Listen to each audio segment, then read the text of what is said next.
قرآن کریم ارشاد فرماتا ہے فَانكِحُوا مَا طَابَ لَكُم مِّنَ النِّسَاءِ مَثْنَىٰ وَثُلَاثَ وَرُبَاعَ کہ نکاح کرو عورتوں سے جو تمہیں پسند آ جائے، دو دو تین تین چار چار فَإِنْ خِفْتُمْ أَلَّا تَعْدِلُوا فَوَاحِدًا اگر اندیشہ ہو دو شادی کریں گے برابری نہ کر پائیں گے تو ایک بار اتفاق کرو۔ حضرات ہم آئے دن تقریر ہوتی ہے، آئے دن اس بات کو ملاحظہ کرتے ہیں، علماء کرام کے نورانی بیان سے ہم اپنے قلب کو منور و مزلہ کرتے ہیں، اور جس بھی محفل شادی کی محفل ہو اس محفل میں یہ آیت کریمہ ضرور تلاوت کی جاتی ہے۔ لیکن میں بتانا چاہوں گا آج ہمارا معاشرہ ہے جو تباہی کے دہانے پہ چلا جا رہا ہے۔ آج ہم جان شادی کر لیتے ہیں لیکن شادی کے رسم و رواج کو نہیں نبھا پاتے ہیں، ہم نہیں جان پاتے ہیں کہ شوہر کے حقوق کیا ہے، میاں کے حقوق کیا ہے، پڑوسی کے حقوق کیا ہے۔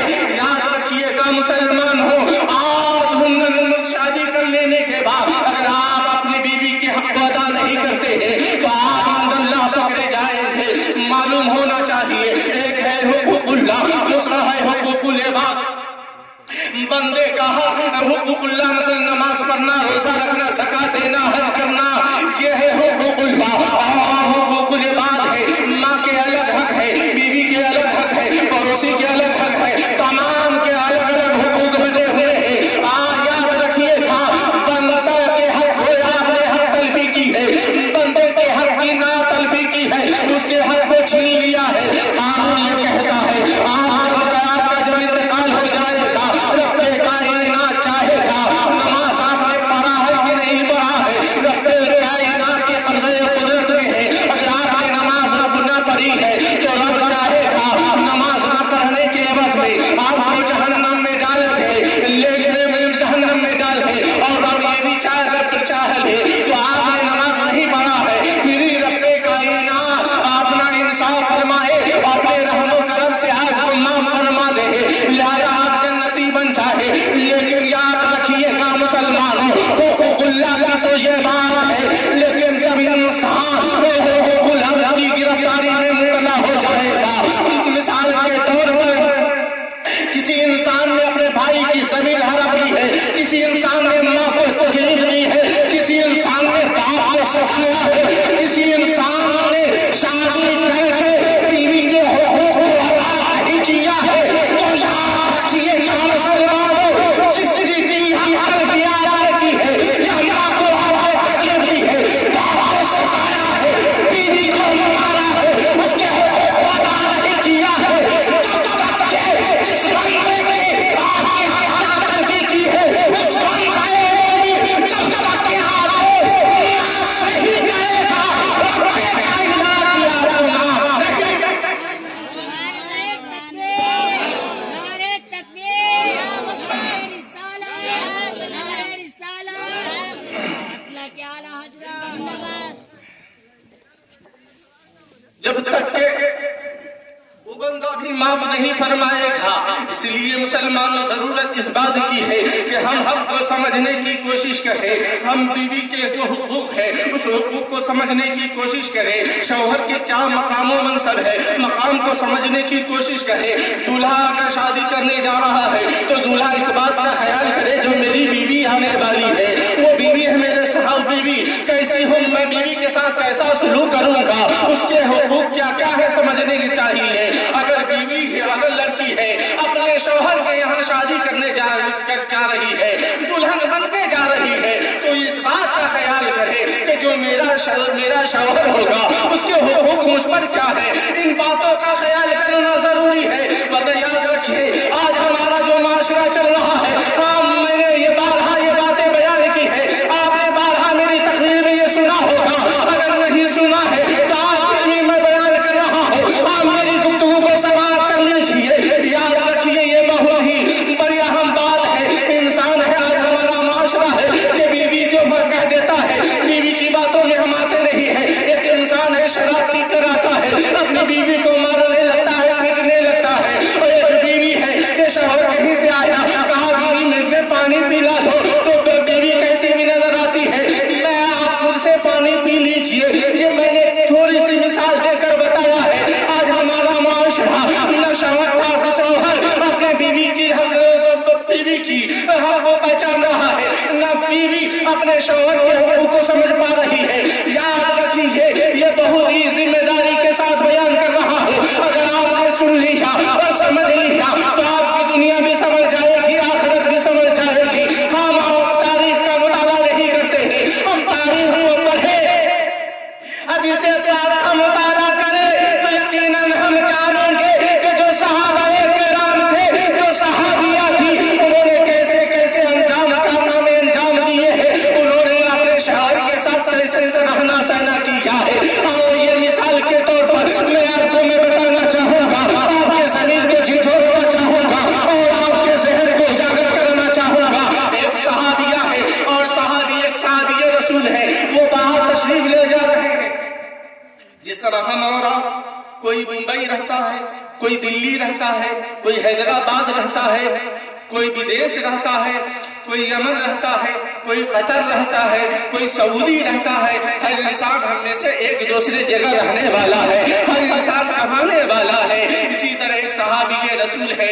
جب ہم اور آپ جب باہر جاتے ہیں تو ضرور گھر میں کچھ نہ کچھ نصیحت کر کے جاتے ہیں، ماں کو سمجھاتے ہیں، بیوی کو نصیحت کرتے ہیں، اے میری شریک حیات، اے میری بیوی، اے میری جان، میں باہر جا رہا ہوں، میں حیدرآباد جا رہا ہوں، میں ممبئی جا رہا ہوں، میں لدھیانہ جا رہا ہوں، میں دلی جا رہا ہوں، لہذا میں تو جا رہا ہوں لیکن میری ماں کا خیال رکھنا، میری ماں کو تکلیف نہ دینا، میرے باپ کو ستانا نہیں، آپ میرے گھر کا پورا خیال کرنا، اپنے قدم کو نہ نکالنا. اسی طرح ایک صحابی رسول ہے، ایک صحابی رسول ہے، انہوں نے اپنے وائف سے کہا، اے میری شریک حیات، اے میری وائف، اے میری خاتون، میں باہر جا رہا ہوں، میں باہر جا رہا ہوں اور باہر جا رہا ہوں، لہذا جانے سے پہلے میری ایک درخواست ہے. وہ درخواست یہ ہے کہ جب تک کہ میں باہر سے واپس نہ جاؤں اپنے قدم کو باہر نہ نکالنا. مسلمانوں ذرا توجہ کے ساتھ سماعت کیجیے گا، اپنے قلب کو جھنجھوڑنے کی کوشش کیجیے گا. میں بتانا یہ چاہ رہا ہوں، اگر باپ اپنے بیٹی کو صحیح تعلیم و تربیت دیتا ہے اور بیٹی اپنے شوہر کی تعریف کرتی رہتی ہے، اگر اس باپ بیٹی تعریف کرتی رہتی ہے، اپنے سسرال زندگی ٹھیک سے گزار لیتی ہے، بیٹی کے صدقے میں اس باپ کو جنت عطا فرما دے گا. یہ میں نہیں کہہ رہا ہوں، آئیے تاریخ کا مطالعہ کیجیے، آپ کو پتا ہوگا کہ اسی طرح صحابی رسول نے انہیں سمجھا دیا ہے. کیا ہے؟ اے میری صحابی، اے میری بیوی، میں باہر جا رہا ہوں، پتا نہیں کب میں لوٹوں، لہذا لوٹنے سے پہلے میں یہ کہنا چاہ رہا ہوں، جب تک کہ میں باہر سے واپس آ نہ جاؤں اپنے قدم کو باہر نہ نکلنا. آپ حضرت سن رہے ہیں میری بات؟ آپ کو سمجھ میں آ رہی ہے؟ سمجھ میں آ رہی ہے تو انشاءاللہ، نہیں سمجھ میں آ رہی ہے تو وہ بھی کہیے گا. درود پاک پڑھے، اللہم صلی علی سیدنا شفیعنا مولانا محمد معاذ الجود والکرم علیہ وسلم، صلاۃ و سلام علیک یا رسول اللہ صلی اللہ تعالی علیہ وسلم. رات میں یہ عرض کر رہا تھا، وہ صحابی رسول وہ اپنی وائف سے کہتے ہیں، اے میری شریک حیات، اے میری بیوی، میں باہر جا رہا ہوں اور جانے سے پہلے تم سے چند درخواست ہے. یہ درخواست ہے کہ اپنے قدم کو باہر نہ نکالنا. اللہ اکبر. اپنے شوہر اپنے بیوی کو یہ وصیت دے کر چلے جاتے ہیں، بیوی دے کر چلے گئے ہیں. جانے کے بعد اب اس کے باپ کی طبیعت خراب ہو جاتی ہے. وہ جو صحابیہ تھی ان کے باپ کی طبیعت خراب ہو جاتی ہے. اب صحابیہ تھی حیران و پریشان ہو جاتی ہے کہ میرے شوہر نامدار یہ حکم دے کر گئے ہیں کہ جب تک کہ میں باہر سے واپس آ نہ جاؤں اپنے قدم کو باہر نہ نکالنا. اور میرے باپ کی طبیعت خراب ہو گئی ہے، میں عادت کے لیے جاؤں کہ نہ جاؤں، کشمکش کے عالم میں پڑ جاتی ہے. صاحب ذرا توجہ کے ساتھ سماعت کیجیے گا. کیسی تھی وہ صحابہ، کیسی تھی وہ صحابیہ کہ باپ کی طبیعت خراب ہو گئی ہے، اب حیران میں پڑ جاتی ہے، عادت کے لیے جاؤں کہ نہ جاؤں. ہوتی آج کل کی میری اور آپ کی بہناں بہنیں فوراً قدم باہر نکالتی ہوئی نظر آتی، نہ دیکھتی کس کا آڈر ہے، نہ دیکھتی کس کا حکم ہے، لیکن وہ قرآن پڑھنے والی تھی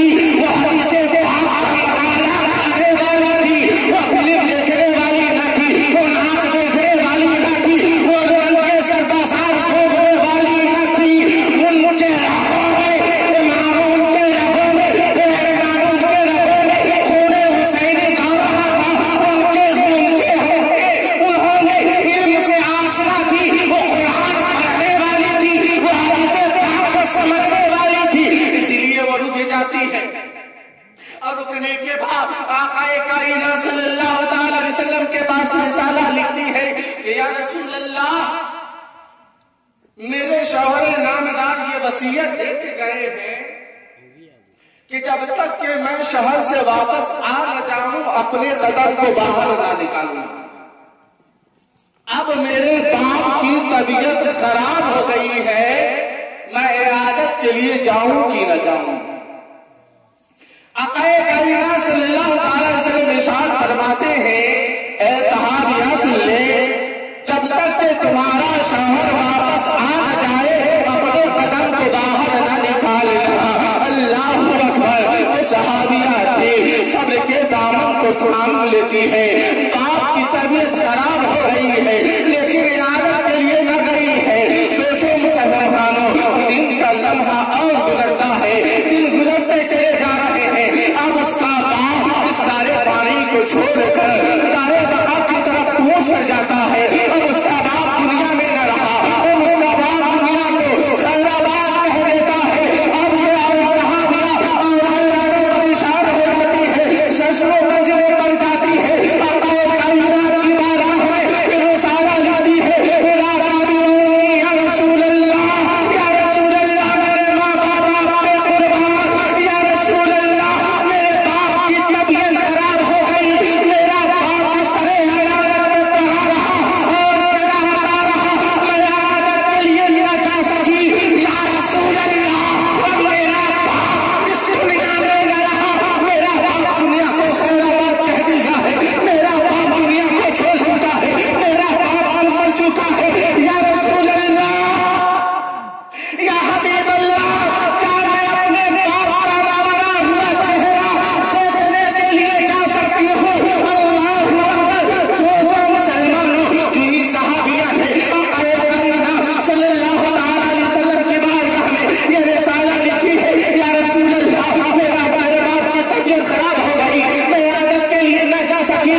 یا رسول اللہ اب میرا باپ دنیا میں نہ رہا, کیا میں آخری چہرہ دیکھنے کے لیے میں اپنے باپ کا مرا ہوا چہرہ دیکھنے کے لیے جا سکتی ہوں؟ اللہ اکبر. اتنا کہنا تھا, آقا کائنات ارشاد فرماتے ہیں حاشا وکلا, حاشا وکلا, ایسا ہرگز نہیں ہو سکتا. مسلمانوں ذرا سوچو, دھیان دو, توجہ ہو. جس باپ نے جوان بچپن سے لے کر جوانی کی دہلیز پہ قدم لا کر کھڑا کیا ہو, جس باپ نے بچپن سے پوسا ہو, پالا ہو, اب وہ باپ دنیا میں نہ رہا, اب وہ بیٹی کو جانے سے منع کیا جا رہا ہے. سوچو تو صحیح, اس بیٹی کے دل پہ کتنا بڑا صدمہ گزرا ہوگا. اگر یہ صدمہ آپ پہ گزرتا تو کیا حال ہوگا. لیکن وہ صحابیہ تھی, قرآن پڑھنے والی تھی, آقا کائنات کے حدیث پاک بیان کرنے والی تھی. باپ مر گیا ہے لیکن زیارت دیکھنے نہ گئی. اب اس کے باپ کو نہلایا, اس کے باپ کو کفنایا جاتا ہے, نماز جنازہ پڑھی جاتی ہے. نماز جنازہ پڑھنے کے بعد آقا کائنات اسے قبرستان لے جاتے ہیں اور انہیں قبر میں رکھا جاتا ہے. ٹائم جو ہی انہیں مٹی میں رکھ دیا جاتا ہے, قبر ان کی آواز میں وہ چلے جاتے ہیں. تمام لوگ مٹی دے کر واپس پلٹتے ہیں. آقا کائنات یہیں پہ روک کر آپ ذرا توجہ سے سماعت کیجیے گا. آقا کائنات ایک صحابی رسول کو بلاتے ہیں اور بلانے کے بعد ارشاد فرماتے ہیں اے میرے صحابہ, وہ جان سائے کو کہ جان خبر سنا دو کہ تمہارا باپ اس لائق نہ تھا کہ جنت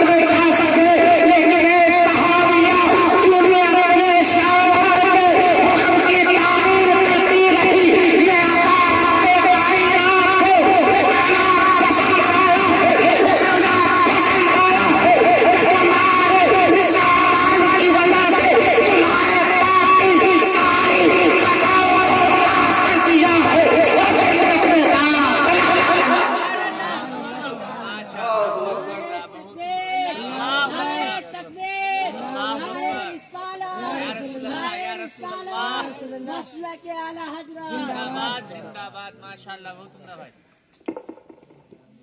لہذا